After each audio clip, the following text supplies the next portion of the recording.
agree. Now, Senator Patterson, Thank you. you've got the call. Thanks, Chair. I just want to return to Senator Fawcett's line of questioning. What was the total cost of measures, defence measures, in MyEFO?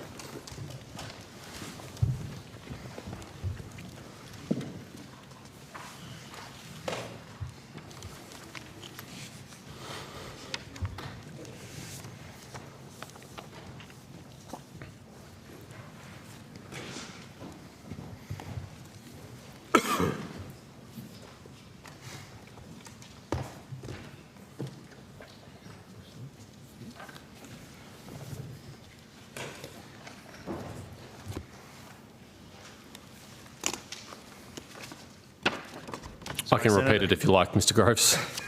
What was the total cost of defence measures in MyEFO? 24-25 MyEFO, obviously. Is your question going to include the amounts that were absorbed by defence? Just this, we might get to that, but initially, what was the total cost of new measures in MyEFO?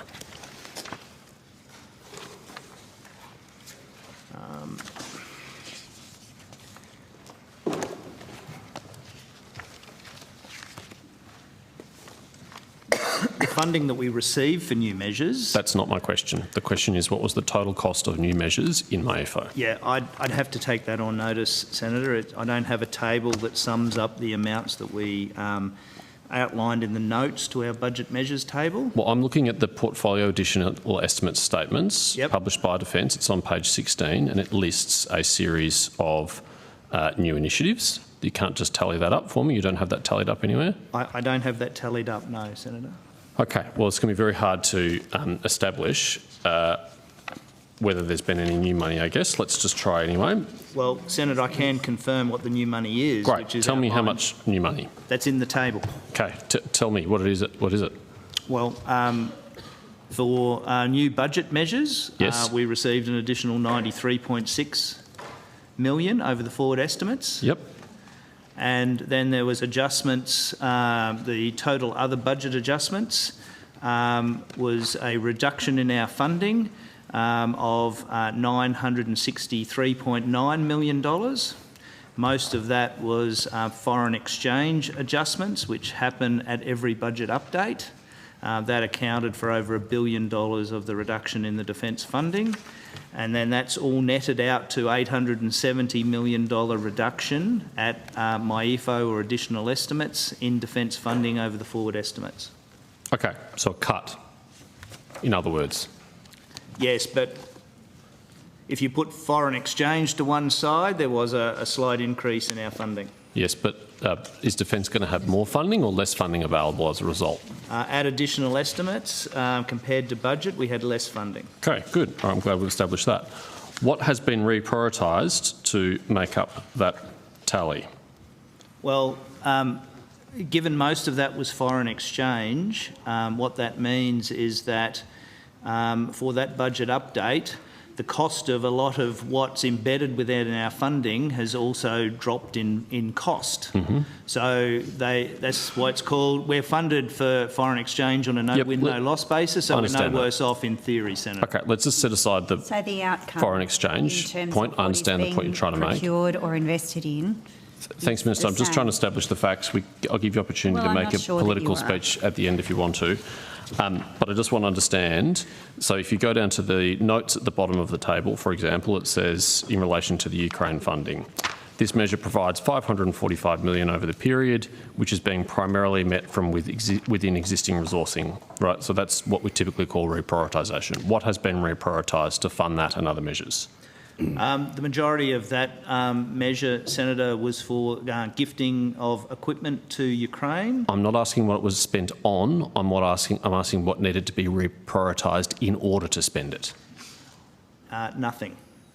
So, because we were gifting the existing assets or equipment. Okay, so let's go for another example then. Item B. This measure provides $27.6 million over the period, which is being partially met from within existing resourcing. What has been reprioritised to fund that measure? It was to be funded within our existing funding.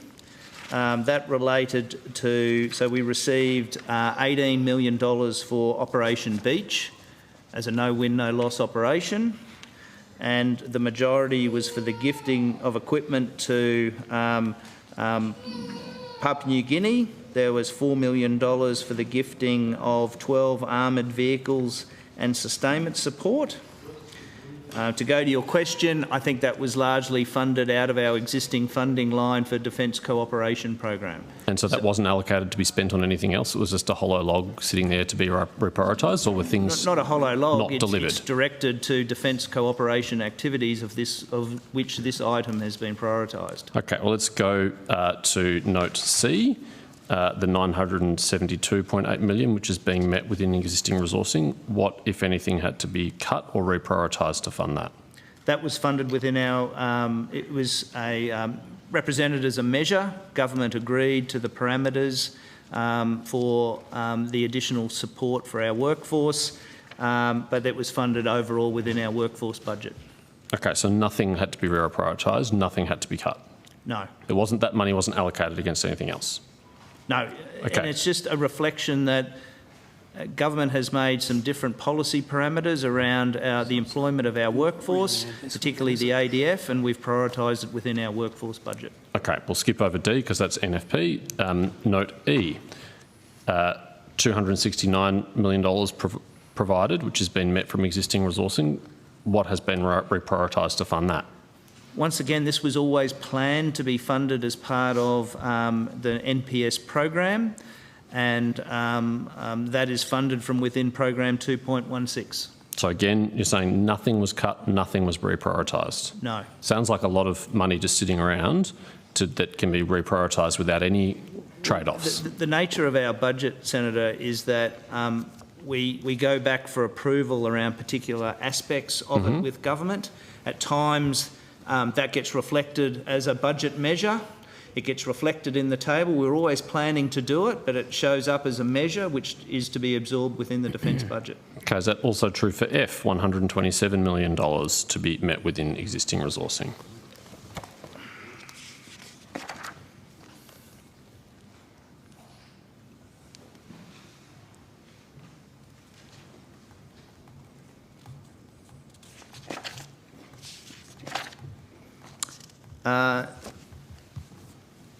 That was in relation to the funding for the early works for the Defence Precinct at Henderson. That was, I wouldn't say that was planned.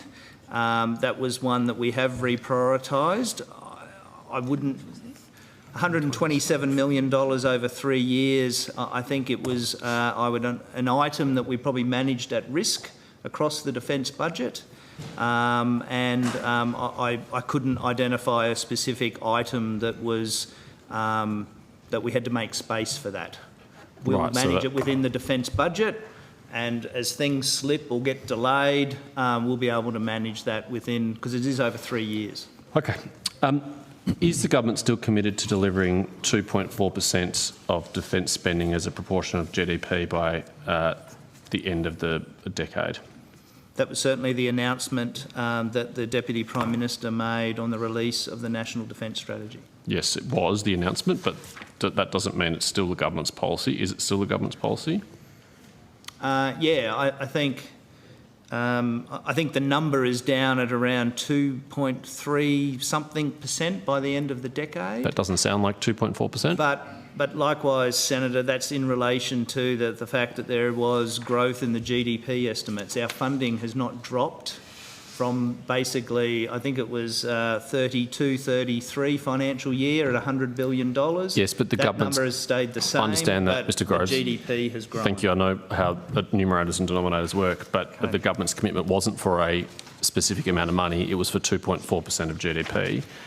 Minister Conroy last week at the ADM conference said the government was committed to get defence over 2.3% of GDP. Is that the new policy of the government, 2.3 instead of 2.4? based on that stronger GDP growth, that is what our estimates are looking like at this point in time for the back end of the decade. So is the government... Minister, I'll direct this to you, so you'll have an opportunity. Minister, I'm about to direct you a question. I'm adding to the answer already provided by the official, which I'm quite entitled to do. I have to surely be able to ask the question so. before the Minister can answer it. No, I'm adding to the answer provided by Mr Groves. Chair, I seek your assistance to ask a question. All right, let's go back to questions. Senator, you've got Thanks. the call. I simply wanted to say that the budget is, of course, on a growth trajectory. It's on a trajectory beyond that which we inherited. I note that important investments are being made to secure the capabilities that are required for our new strategic circumstances. That wasn't the case when your government received advice in 2020 about the strategic circumstances you faced. There wasn't new funding at that time. Instead, there are a whole range of unfunded announcements and an over-programmed IOP. And we've sought to deal with that and also make room for some of the priorities that we identify as important, including AUKUS. So, Minister, given that documents that were provided to Senator Sharma in response to his letter from Defence now show we'll only be reaching 2.33% of GDP by the end of the decade, and Mr Conroy has now said the government is aiming to get it over 2.3% of GDP, has the government abandoned the commitment made by the Defence Minister when he announced the Integrated Investment Plan to achieve a 2.4% of GDP target for defence spending? I think you heard the evidence provided by the official. It is a growth trajectory, and as the economy is also growing, we see that those numbers move around at the margin. But, Mr Conroy's been very clear about the trajectory. The government has been very clear. We seek to grow the budget so that we can make room for the important priorities and capabilities that we know we need. So it's Mr Conroy who's now stated the correct government policy, not Mr Miles? Senator, I can't add to my answer. I've explained to you the way we're approaching it. Okay, moving on to JP 9102. Has there been any change to the allocation in the IOP of up to $7.2 billion for satellite communications?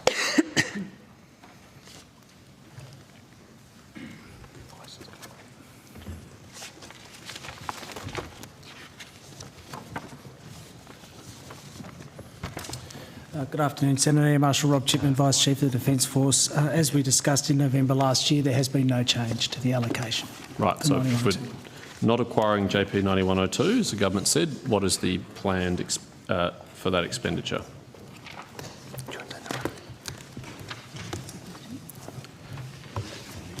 Can you just repeat the question, please? Well, we're no longer proceeding with JP 9102. There was $7.2 billion set aside in the IOP to pay for it, or to pay for satellite communications, which included JP 9102 presumably. What is that money now going to be spent on?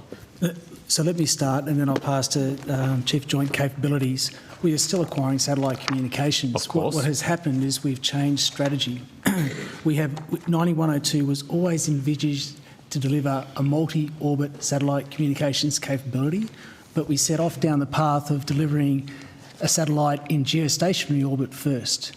The decision that was taken was to change the way in which we were approaching this project, to not deliver the geostationary orbit first, but to look at a multi-orbit solution first, because the changes in technology and the changes in threats that we were facing meant that we needed a more resilient satellite communications capability sooner.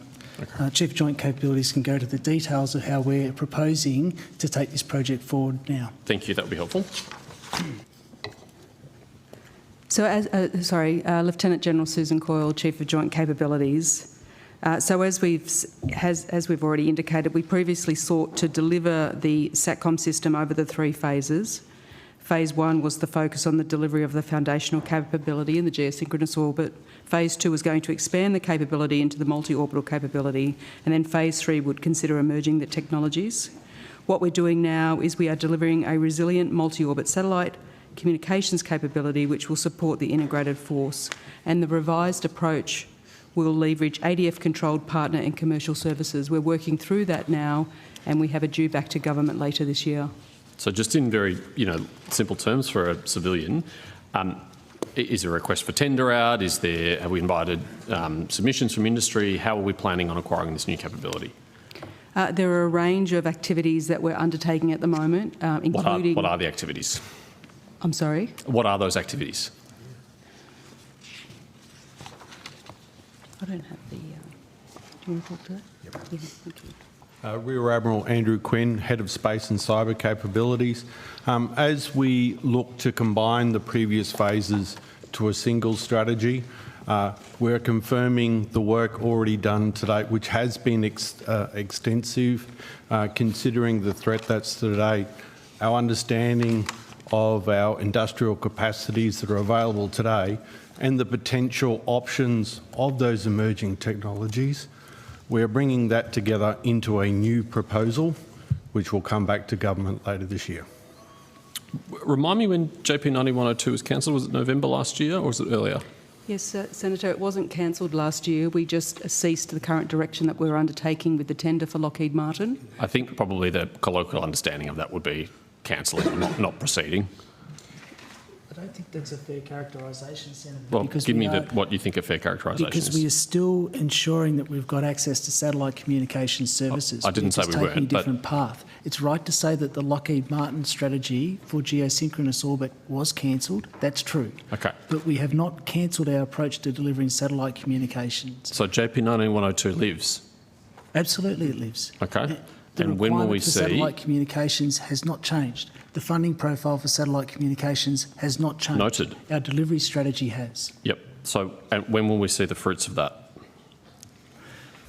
We are already seeing the fruits of that. So we are already working with industry on ways in which we can extend the life of existing satellites, on the way we can take advantage of commercial options. We're sourcing opportunities in Australian industry, and we're working with our partners in the United States on capabilities such as Starlink and Starshield to understand how we can take advantage of that new technology that is more resilient to the new threat environment that we face. So decisions have been made? These are the option sets that we're exploring, and there have been decisions taken in the capability assurance program to ensure that we've got access to satellite But no communications. acquisition decisions have been made? No. Right. So that's what I would say fruits of this strategy would be, something tangible that comes out of it, not just consideration. I know that consideration is a very important part of the procurement process, and I don't want to diminish that. But we've nixed one option in November last year. We are exploring other options, but it doesn't yet seem like we've settled on a plan to replace the Lockheed Martin option. Is that fair? We are working through options at the moment to present back to government later this year, Senator. Okay. Has there been any reprofiling of that $7.2 billion, given that we're not proceeding with Lockheed and we're looking at other options? Does it need to be pushed back, the spend? There's been no profiling to date since that decision was taken. The profiling is as it was in the 2024 IOP. Is it likely to remain the same as it was, given that we're going to be starting the process to some degree again? I know you're not losing all the work you've done, but we have to find a new partner to deliver the capability. There's potential that will need to change. We will need to work through the option sets as presented by CJC, and our intention is to do that as part of the integrated capability assessment that is already underway and will inform the integrated investment program, which will be released in 2026. Right. Do you anticipate there'll be a delay to the delivery of this new capability, given that we've pivoted here, to use your language? No, Senator. We know our requirements, we know the timelines for our requirements, and we know that there are technological solutions to those requirements today. I hope that's true. I hope that turns out to be the case. But given that we had an option, we're not proceeding with it. We're now exploring other options. Government's not yet made a decision. You haven't even put the options to government to make a decision. How can we close the gap that's now opened up between those? Because presumably, had we continued with Lockheed, that work would have been happening now, progress would have been made. That hasn't been happening. Senator, if I may, the option that we were proceeding originally with Lockheed was not going to meet our future requirements. I understand. What we are now doing is providing a range of options at multi-orbital that include a range of organisations, commercial, allies, partners, sovereign, and we will come back to government with those options in a cohesive brief for them, with a range of options for them to consider, which will meet our future capability requirements by the time frame that is required when the capability gaps would emerge. But presumably that'll be after the scheduled upcoming federal election? Yes, Senator. So it'll be a decision for government after the election? We're expecting to come back to government with options in the third quarter of this year. Third quarter. Okay. All right. Chair, I imagine you may need to rotate the call. I will be.